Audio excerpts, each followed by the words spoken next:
Assalamu alaikum wa rahmatullahi wa barakatuh. Good day and welcome to this newly devised program called Beyond the Politics on your favorite channel, Nikia TV. I'm your host, Omar Isa Dendigo. This is a show devised to host Nigerian politicians and talk to them not about their politics, but also about their respective hobbies. Today, we have come to one of the most beautiful places here in Kano State in order to have an interview with a man famously known as a politician, a banker, and someone who knows a lot about Nigerian economy. But as a human being, he has an interesting hobby that will, of course, draw your attention. He is a huge fan of football and he supports a prominent and renowned English football club called Manchester United. Why? Dr. Danburan Abubakar Nuhu, former Commissioner of Commerce, who later became Commissioner of Youths and Sports before becoming a member of House of Representatives, played football as a young man, and as a source close to him told me, he still plays. Dr. Danburan, also because of his deep passion for football, has been going to Europe to watch football matches from Premier League to Europa and UEFA Champions League. So how exciting has it been for him? Well, as we all know, politics is not just termed as quote-unquote a dirty game, but it's also characterized to involve making some tough choices and decisions. Dr. Danburan, also because of his deep passion for football, has been going to different countries and continents to watch football matches from Premier League to Europa and UEFA Champions League, and of course, the World Cup in different countries. So how exciting has it been for him? Well, as we all know, politics is not just termed as quote-unquote a dirty game, but it's also characterized to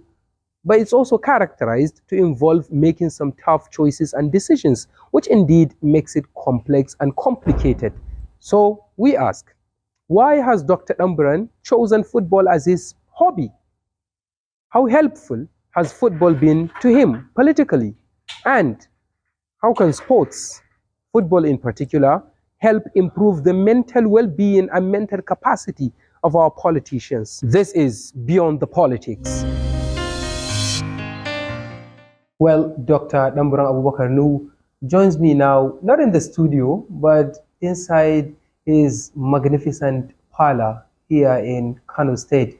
Well, thank you enormously for being on the show and for allowing us to record. Thank you too. Welcome to my house, and yeah, most welcome. You're welcome, I appreciate that. Thank you very much indeed. It looks beautiful. I don't want to say it looks European, but some part of the house looks European. But what I'm most interested in is this design, this traditional design that depict the royal family. I don't know, you have a specific love for the royal family, or you are connected to them biologically? Yes, I am connected biologically. Perhaps maybe that's why you are seeing this. And that's great. Part of the tradition that we have. Yes. So let me welcome you once again, and my pleasure. Thank you for the compliment. Yeah. I hope you are not flattering me. Well, we're not flattering you. This is not a flattery at all. And I also have to thank you for tirelessly accepting our invitations. We said this time around, let's not stress you out by going to the studios, which you have been constantly since 2020. When I first hosted you at the radio station, I said that let's have the honor of recording this special edition here inside your house, and it looks fun, it looks beautiful. So we're going to have some interesting conversations, and I'm sure we're going to learn a lot from you. Thank you once again. Thank you once again, and let me use this opportunity in congratulating you. Yes, sir. You have been growing, and I can see the progress of your studio and your TV shows and co. Yes. You have been going national, sub-regional, continental, international, everywhere you are. Thank you very much. We really feel honored. Yeah. Definitely. And I've seen your host everywhere. Yeah. That you have been hosting. Yes. Some through online. Yes. Which is good. I mean, it's a good thing to see young people coming up with so many good ideas. Yes. Especially this program that we're just starting. Yeah. It's a very good idea, noble idea. Sure. People should have the chance of expressing themselves, not tied to what they do in terms of life. Yes. But what they do outside life in terms of outside their working environment. So we yeah, definitely, as I mentioned in my introduction, that we're going to talk to you not about your own politics, but about your hobby as a football fan, as a fan of Manchester United. And I think I need to express some facts to the audience, is that you were a technical house committee chairman, technical house committee on sports at the floor of National Assembly, House of Representatives in particular. You're also a member of League Management Committee, NFF 2012 to 2013. And you are currently the coordinator Northwest of National Veteran Football Foundation. Yeah. These are massive achievements you have recorded. So let's kick off. Let's get the ball rolling. You are a full-time politician. Everybody knows that. Served as a commissioner before 2015, and then headed straight to National Assembly. Everyone knows that. But on Actually, the other side, accidental politician. Okay, accidental politician, of course. I'm trying to see if I can write a book on myself. Oh, that's great. I wrote a book, Accidental Public Servant. So I want to write my own on accidental politician. Yeah, and Shah Rukh Khan once said he was an accidental actor, Shah Rukh Khan of Bollywood. So I really like this expression of accidental, whatever that comes after it. What people don't know is the fact that you have your own hobbies as a human being. They always look at you as a politician. And I have done my research and I got to understand that you're a huge fan of football. First of all, before we talk about Manchester United, why football? Why do you have this passion for football? Has it been your childhood thing, or you just picked it up as you were growing up? And so maybe before we go into the football, because you are talking of hobbies, yes. Two hobbies which I have. Oh. One is traveling. I love traveling. Wow, a lot, and it gives me opportunity to widen my knowledge, to be more enlightened, to learn more about people, more about communities, more about cultures all over the world. And so far, Alhamdulillah, I think in my life I've been to like about 30 countries. 30 countries About 30 in countries, different continents. Different continents. Is there any continent that you have never visited? Even to Australia? Yeah, I've been to Australia. I was in Australia to attend the Commonwealth Games in Brisbane. Wow. And that was when I went to Australia, my first time to that part of the continent. And, you know, it took me a while to really acclimatize myself because of the timing. Yes, the time, you know, the zone in time is quite different. Yeah, definitely. Yeah, I think it's different. about 12-hour difference between Nigeria and Australia. 12 hours, 12 hours ahead. And I can tell you, by the time I got there, I was like, you know, and then I think they're at a different altitude. Okay. Know? And so you will feel, you know, the kind of altitude that you are in terms of you are like up somewhere up there. Oh, so that's what you feel. So even like physically, you feel like you feel it. The difference. Yes, you feel it. Okay, between living in Nigeria in Africa and living in Australia. Yeah, you will. You will. And it's a beautiful place. And you know, it's a landlocked place in terms of because it's locked by sea. Yes, definitely. So to get there is either of the two. Okay. You either go by boat or by air. That's the only way you can It's a very long journey. A long journey. So you have been traveling to about, you said you have traveled to about 30 countries in different parts of the world, which is one of your hobbies, as you put it.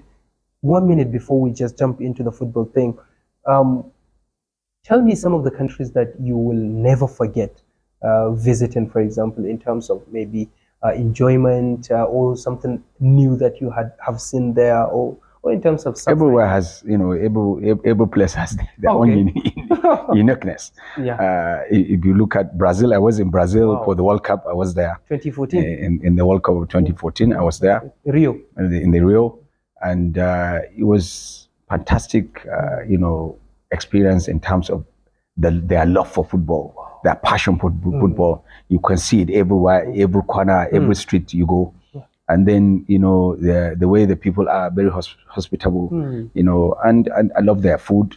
It's good. I was also in the Russia. Yeah, 2018. In 2018, the World Cup in Russia. Sure. And fantastic atmosphere. I love it. Even though people are talking bad about Russia, it's a lovely place. I love it. I love the cities I visited. Yeah. And then St. Petersburg, Moscow. That's why I was. I was in St. Petersburg. Yeah, definitely. I was in St. Petersburg. It's a great city. I have a couple of friends there in St. Petersburg. Nice place to be. Sure. Nice place to be. And the Middle East is good. Wow. Beautiful. Places like Qatar, places like Dubai is lovely. Sure. Because not that I've been to Dubai, but I've also stayed in Dubai for many years, maybe that's for about 5-6 years. Oh, I was there, my family were there, they were staying there. And the interesting thing is in Dubai, we go to play football at night. At night? Yes, sometimes we start at 1 a.m. And then by 3 a.m. we're done. By the time you come back home, all you need to do is to just shower, do your Qiyamul Layl, yes, and then wait for the Subi prayer. Yeah, sure. And then when you pray Subi, then you come back and sleep. Oh. And the interesting thing is that they also have a resort where most of us that have family, we try to link up there to meet there. The good thing about football, is that it gives you a range wide of variety of things in terms of connectivity with people that you have never met, because football unites people from all over the world. I thought it was in theory that, as they say, football was created back then to unite the people and communities that were in conflict with each other. No, you can see it even when you go to watch football. Why we embrace each other. You can be black, you can be white, you can be from Africa, you can be from Europe, you can be from Asia, from everywhere. I mean, when you are talking about the language of football is one. What is so it? You talk about the game, you talk about the players, you talk about the exciting trailers that have happened within the game itself, and then you talk about clubs all over the world. Is one, especially when you meet somebody who is supporting your own club. Yes. So you're meeting your own supporter, or somebody who is also a supporter of your club. It becomes Give me examples. Have you ever traveled to a country where you had to, or you were able to meet a couple of Manchester United fans as you are, and then you sat down, you talked a lot about your club and your passion for the club? Yeah. I've been to countries. In fact, I was very interestingly, I was in Morocco. Yeah, in North Africa. In North Africa, I was actually there I was actually in transit and decided to say, okay, let me go into town and what have you. By the time I go to the restaurant, the guy who was having me was wearing United shirt, and I said, are you a United fan? He said, yes. We shook hands and said it. And in fact, he went extra board to serve me in terms of adding more to what I have not even. He said, this is on me. And I said, it's on you. He said, yes, it's on me because you're a United fan. It was lovely. So we were talking, and those were years when United was really united in terms of the cops were getting. And then the winnings were having not like what is happening. Unfortunately, the club has been facing a lot of disaster, as football experts normally use the word disaster. It has been facing. I can't say disaster. We have been facing a lot of challenges. Okay, let's use this word challenges mildly. Let's put it mildly. Challenges. Yes. Ever since Sir Alex Ferguson's exit in 2013, for example. Yes. Talk to us about Manchester United back then, when it was united. Was it able to unite not only its players and managers and officials, but also the fans? You need to understand. You need to understand. The history of United in terms of how it started. United back then, I think the oldest club in England or in the UK then was Sheffield. It wasn't Sheffield United. It used to be called Sheffield Football Club because They were Sheffield Wednesday and Sheffield United were together then, I think. Yeah. Yeah, so they were calling it Sheffield, they're the oldest. And then United came in, I think, about 1878. That was when United started. And then Manchester City, people used to think it was one club, split it into two. No. Okay. Manchester City was a revolt by some of the supporters and some of the people who like the administration of football, that they are not doing the way the United, that Manchester is not being managed, and and it's not progressing the way they wanted to be, and they decided to create Manchester City. Okay. And that's how Manchester City came in. But back then, Manchester United used to be called a different name. Okay. And then I think it was Witten Heath. And then it was in somewhere around 1902 that they decided to change the name to Manchester United. Okay. And it becomes Manchester United. Wow. And all over the world people call it Manchester United. And then why Manchester United? Why is it called United? Because there is Manchester City. Yes. Because back then it was only Manchester. Yes. One Manchester United. Manchester. And they wanted to show that, yes, look, this is a club for Manchester, for the people of Manchester. Yes, yes. And that is why they created Manchester United. And it used to be called many names. Yeah. Some call it the Red Devils. Yeah. And people will be asking, why the Red Devils? How did they get the name the Red Devils? Which it's sort of a negative name, but then they seem to be proud of the name. There was a club who were into, I think it was it cricket? Okay. And he used to call Stratford, I think. Okay. Stratford back then, in those years, and they were very red, and they were calling themselves red, and they were winners all over Europe then. Wow. Yeah. And so the owners of United then decided to say, we want to be like this club. We want to be champions like this club. Yeah. So why don't we go with their name? So they decided to adopt the name Red Devils. Red Devils. And then they started wearing the red shirts. Okay. And that's how we now got the red shirt. And then we are getting that devil sign. I'm surprised, and it sounds baffling. And then the Old Trafford. Then I say, people say, how did we get to Old Trafford? It wasn't Old Trafford then. Okay, the stadium. The stadium was in Cleaton. Cleaton. Yes. Okay. Manchester. Okay. In Cleaton, Manchester. So it was, I think, somewhere around, again, 1902 or 10, that they decided to construct the Old Trafford Stadium. And at what cost? Okay. £90,000 at that time. £90,000. Yes. Not even the Old Trafford that you are seeing is £90,000 worth. Then, but now, if you extrapolate it into what is happening now, in terms of the value of the money, it would be about maybe 11 million. Wow. 11 million pounds. So it's not up to the stadium that you see like Etihad of Manchester City, which is worth about 60 million or something worth. We're not up to that. And the United. Why is it that Manchester United Stadium is cheaper than that of Etihad? Because of when it was constructed.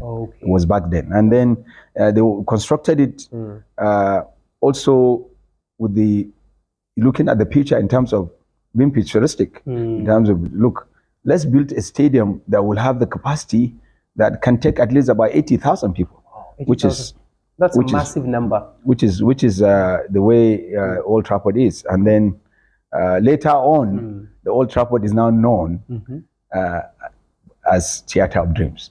And then how did they get the name Theatre of Dreams?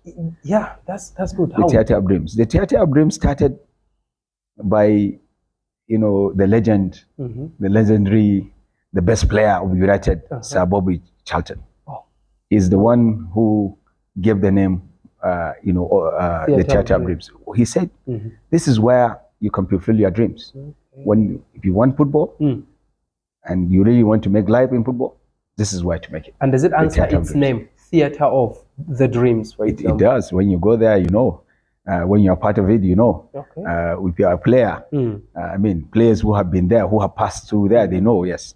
Because Manchester is a club that has history, has tradition, and they have the passion, Yeah. the discipline. They want, they want to be winners everywhere they are.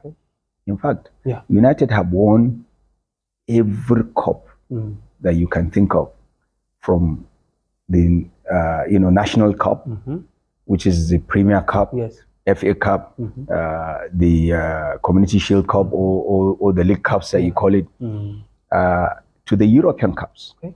Europa, UEFA Champions League. We have 3 UCL. That's the UEFA Champions League. Yes, we have 3. I think we started in 1958. That was when Sir Bobby Charlton was in there. And then I think then we had in 1999, and then it was in 2008. That was the last one. We had. We also have a Europa Cup, one Europa Cup. We also have Super Cup. Okay. We have the Intercontinental Cup. Okay. We also have the FIFA World Cup. Okay. And what about Club World Cup? Yeah. What about how many Premier League Premiership Cups do you have? For example? I think the last count that we can think of, it was once Alex Ferguson left. When Sir Alex Ferguson was there, unfortunately. He won about 20, but I think before him, he wasn't used to be called Premier Cup. Okay. He was used to be called I think the League Cup. Okay. Which is the First Division Cup. Yes. Some coaches won the cups before him. Before him. Had won before him. Yes. Okay. Just briefly before we go on break, you talked about discipline, you talked about passion and other things about Manchester United. I don't know, what do you mean by discipline when you say that it's one of the reasons why you love Manchester United? As a player, when you come in, this is a club that have a way of doing things in terms of play, in terms of wanting to win, in terms of how they conduct themselves. Okay. They have their own ethics. They have their own rules and regulations. They have their own policies and which must be respected by every player. No player should feel he's bigger than the club. And he has to respect that. He has to follow that. And they feel that kind of discipline that they have inculcated in the club must run in the club. And every player that comes must follow that path if he wants to live in Manchester. And that has been part of the success story of Manchester United in terms of how they do things. Okay. Otherwise, most of us that are supporters of Manchester United won't have love for United. So you are simply saying that any institution or institutions in general cannot be successful without discipline. Yes. Right. In fact, problems we are having in every institution that we have in the country is lack of discipline that we do have. Sure. When people are not respecting the rules of law, they are not respecting the policies, they are not respecting the guiding rules or principles of the way of doing things. Of course, you will see that we have people here in the country where they feel that they're too much or too bigger or bigger than the country or bigger than even the rules and regulations. That's why things are not right in the country because of that lack of discipline. You recall when Buhari took over during the military. Okay, 1983. War against indiscipline. Yeah, sure. And you remember the war against indiscipline, what it brought into Nigeria. Sure. Everybody become disciplined. Yeah, sure. You will see people queuing up because they are disciplined. Yeah. Right now you go to, in fact, right from the aircraft, yes, you will notice something. That when we land, normally the attendants or the flight attendants would say to you, please, we are going to disembark a rows and allow the row in front of you to leave first before you can now stand up.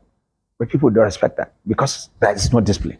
You will see people just abruptly the person who is at the back, you will see him struggling just to disembark from the plane. And why are you in a hurry? Because we have already landed.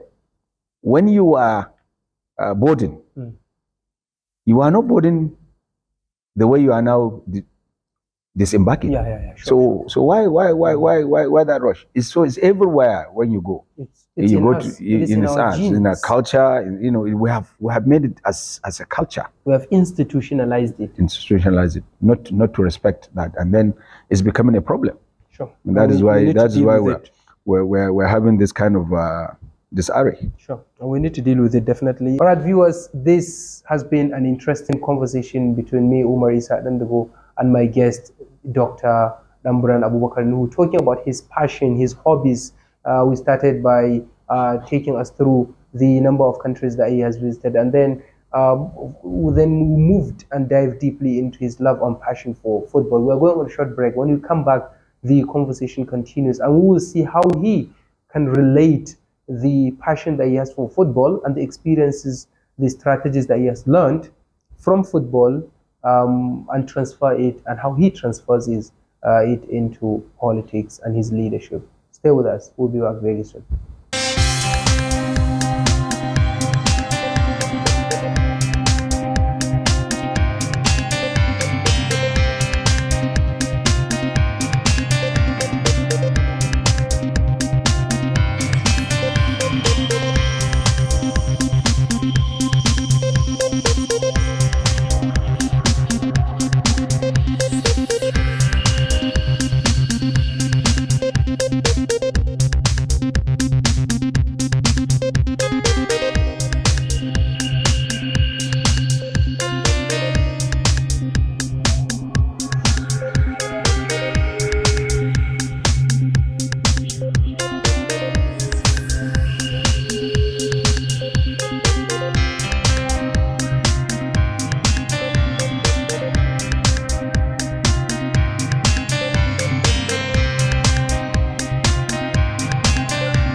Welcome back, viewers. You are watching Beyond the Politics on Mikia TV with me, Umar Isa Dandugo. This is a show that will be hosting politicians, not to talk about their politics, but also talk about their respective hobbies, and so on and so forth. So we try to make it as fun as possible, and also see how we can relate the lessons that they learn from those hobbies into our own life, and how they try to translate them into their own lives. Well, our guest today is Dr. Danburan Abubakar Nuhu, a very, very popular politician here in Kano, former member of House of Representatives, representing Kano Municipal.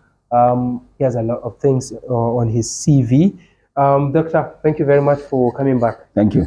Thank you. Well, we have heard a lot about Manchester United and your love and passion for it. The issue of discipline is something that has captured my attention a lot. So briefly, let's take some more personal questions before we see how football helps you politically. Have you ever played football in your life? I'm still playing. Oh, sure. So I'm still playing at the veteran level. Okay, veteran level. Yes, I played football. I have managed club. Okay. I've also played football. Okay. I'm still playing football. Okay. I have the love for football. It's just it's a part of my hobby, part of passion which I have for and the love for it. Yeah. It gives me a lot in terms of the pleasure I derive from it. It takes me away from so many things in terms of the stress which I have, pressure of life, and it opens me up in terms of uniting me with people. It gives me the pleasure of sitting with younger ones to learn from them. And then to also share your knowledge with them. and share a lot of knowledge. Also learn from their own knowledge also. Contemporary 21st century knowledge, the knowledge that they get from the AI, artificial intelligence, and then the 20th century, which we have. Yes, definitely. Yeah, that's great. So did you, as a young man, play football competitively as a business or just recreationally? No, I have played for clubs. Okay. My last club was Kano United, which I played for. And you got paid for that? No. We don't. It was a voluntary thing. You know, we don't get money for it. Sometimes we even contribute money. I remember sometimes I have to be the one to even buy jerseys. The game or the football gives me that opportunity of seeing, you know, children or younger ones or my contemporaries happy. Yeah. Especially when we play the game or when we travel together to other places, to watch and when we meet other people to play the game. We travel also within the country to play the games. Okay. And that was what made me to have a club. Emirates. Your own club? My own club, Emirates Football Club. That was when? Emirates Football Club started way back in somewhere around 2003 from Abuja. Okay.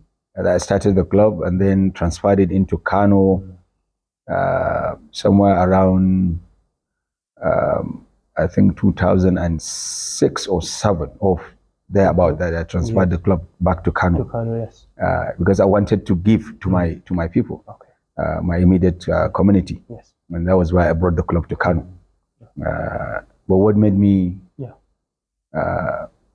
to maybe opt out of the club, or that's perhaps maybe to sell the club. Yeah. So I didn't even sell the club. What I did was to give it out. Okay. Someone who is interested in continuing with the club. I thought it became defunct. It was not defunct in terms of being defunct. I just decided not to continue with the club. So you allow somebody to carry on? Because of what is happening in football then, in the country. A lot of corruption. And then people who are managing the games in terms of officiating the game, bringing so many ill things into the game. Yeah, sure. I was in a game. Let me share with you my experience. I was watching my match, or the match of my club, that's the Emirates Club, in Kano Stadium, in the Sani Abacha Stadium. Yes. And that was the last match for us to qualify into the Premiership. Wow. And before me, the referee has sold the match. Oh, I don't know what has happened. You know, here we are. We just needed either to win or draw. And the game, I think, was into draws. Where towards the end was time for the referee to call up. End of the match. Yes. He refused to end of the match. He decided to drag the match. Extra time or extra minutes. He added. Okay, fine. Yeah, sure. And then before I know it, it was getting dark. Wow. Then suddenly I just saw, one ball shell into my 18-yard. And then they said, they are just here. The referee blew the whistle and said penalty. Oh, I said, what penalty? I couldn't believe it. I stood up there, and then I heard people saying that, these are,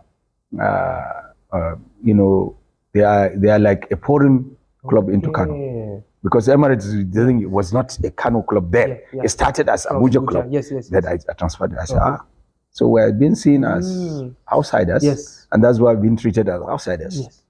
And I became so disappointed, so devastated. I felt like, even if I shout out, who do I shout to? Yes.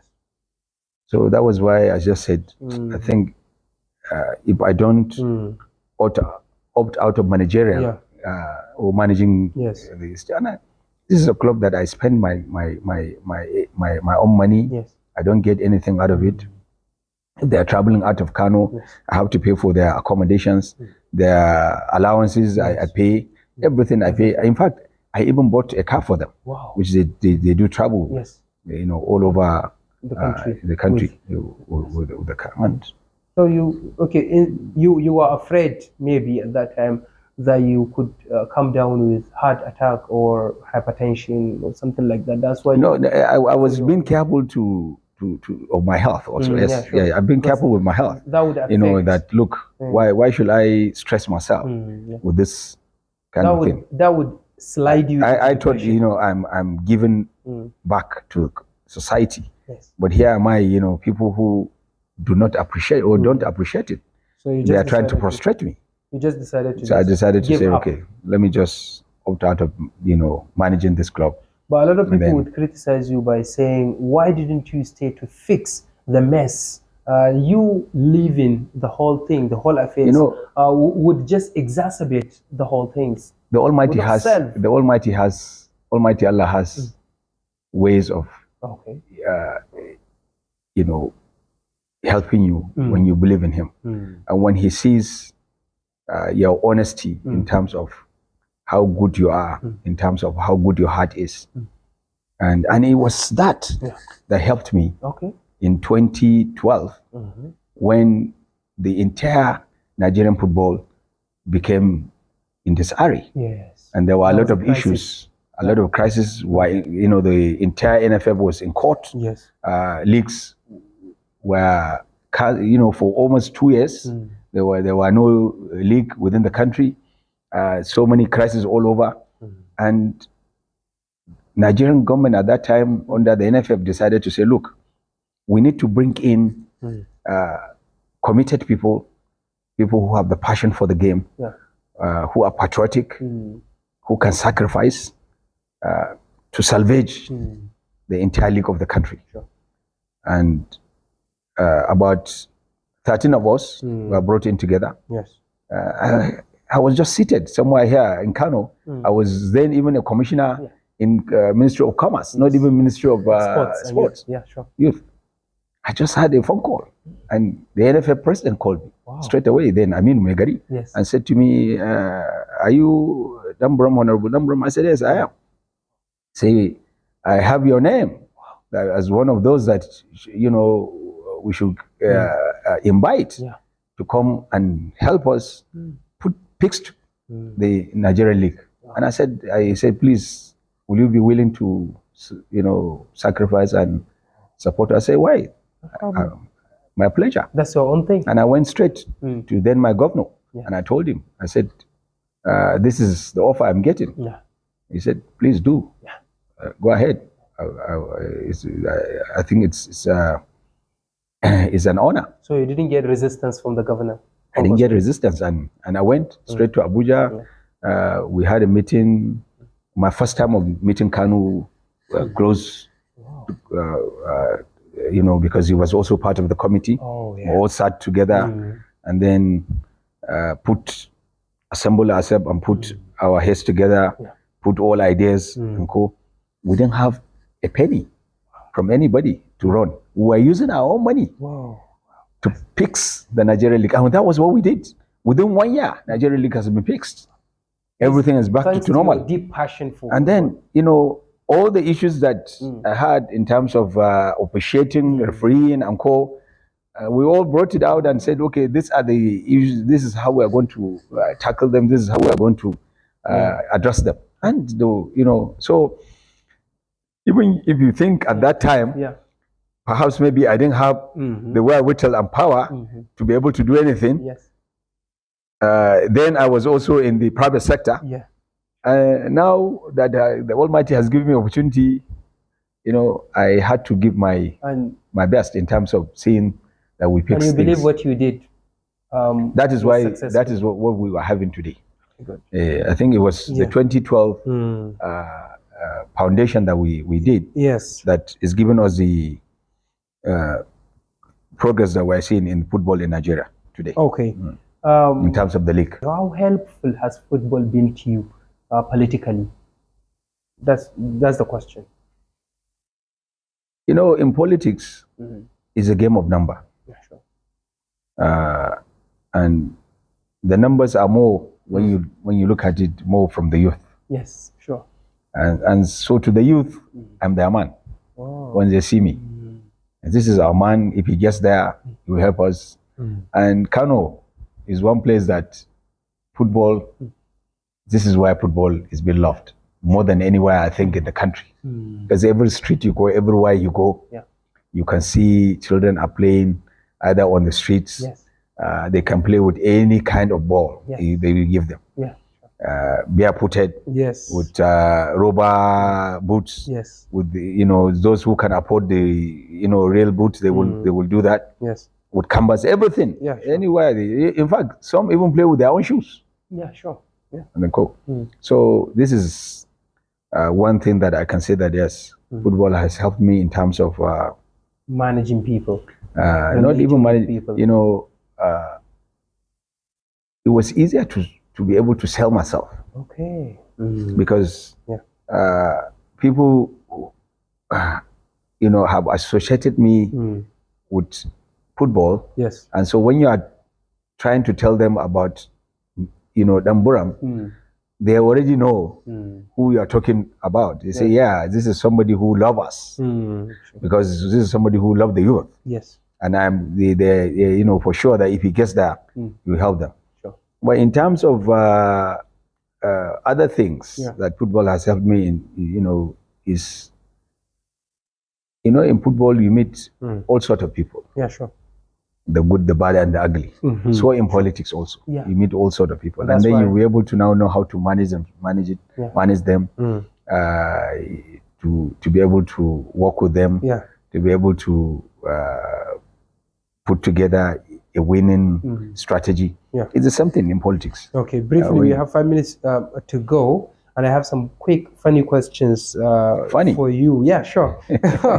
Before then, Salis Musa Jagos asked me to put this question to you. How does football help improve the mental well-being and capacity of politicians, particularly you?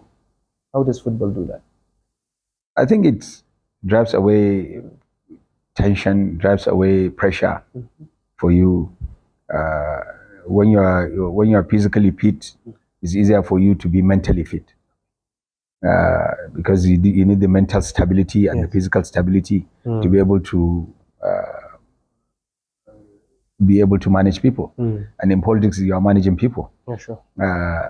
So I use it as an opportunity for me to dousing pressure, dousing tension, and it gives me a lot of pleasure.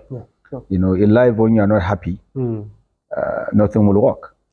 So you need to keep yourself happy, and you have to find happiness in what you do, even at workplace, in your life space.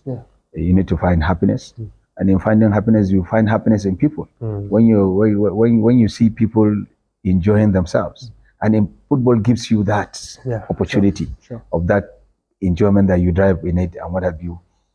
Especially when you play with either your peers or the younger ones. Okay. And I play with both. I play with the younger ones who are younger than me. Even now, I do have a club which they call it Friday football club. And you play? They play on Friday. They play on Friday, and if I do have the opportunity. If I have opportunity, I go there to join them. Because I wanted to ask you, how many times do you play football right now? Once a month, twice a month, or something like that? I used to play every day, but now, because I'm aging. Aging. You're getting to 60 something? I'm not up to 60 yet.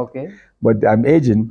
Right now, I can say tentatively maybe four times a week that I play. Okay. Honorable Danburan, some quick, funny questions. If you could play a friendly match with any political leader or a celebrity for that matter, who would that be, for example? If it is a celebrity that you're talking about, I would love to play with Kanu or Kocha. These are my celebrities that I would like to play with for them. What about politicians? But politicians, any politician that is big there, even if the president can play ball, I would love to play with him. With him or against him? I would like to play against him because I know I will win. I will win that match. So politically, you are not in the same line? And then I have played alongside other politicians. Wow. Like Pashola when he was governor of Lagos, because he is also part of the the National Veteran Foundation, as our patron. He used to be our host for the National Veteran Cup, because every year we normally do the Veteran Cup, and every year that we do the Veteran Cup is players that assemble themselves from all over the country.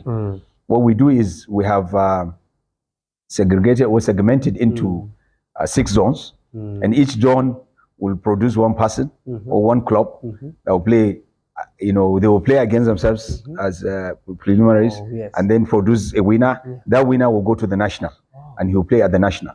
So the national used to have like 8 teams, 1 team representing each zone, 1 team which is the host, and the team that is having the cup or the trophy will come as the defending champion.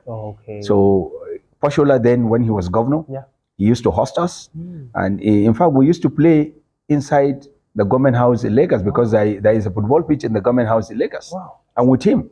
And I used to play against him. And I remember the last time I played against him, I won. Kano won against him. Yes, great. And he was, and that was the cup we took. Oh, that's great. Babatunde Raji Fashola. Yes.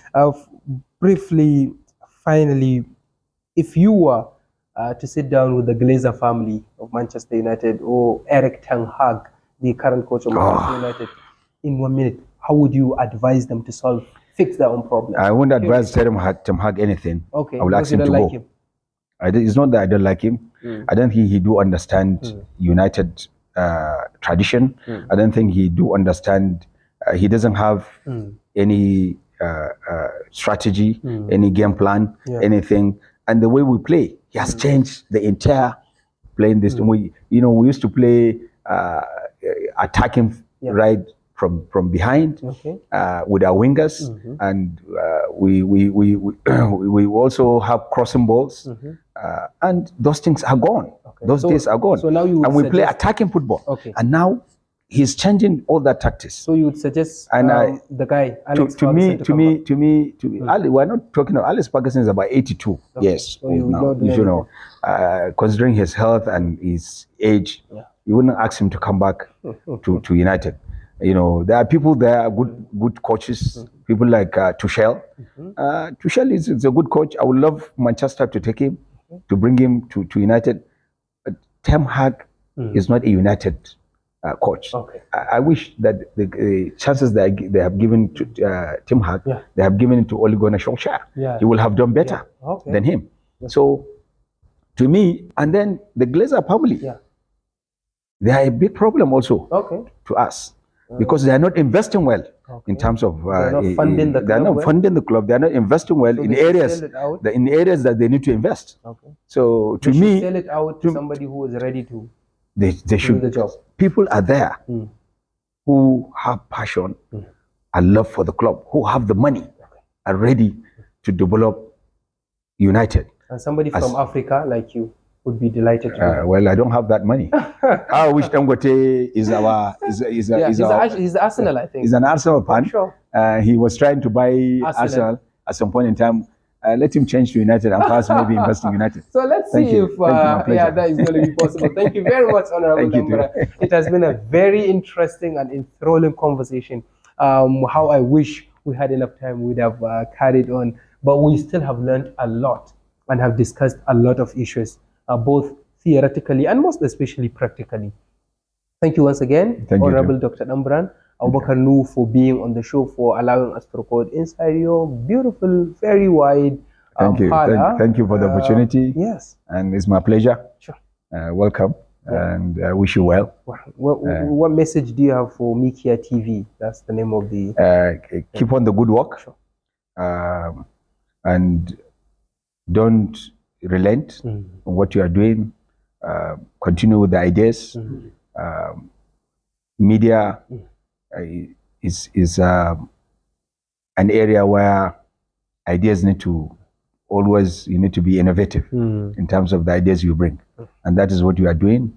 So keep it up.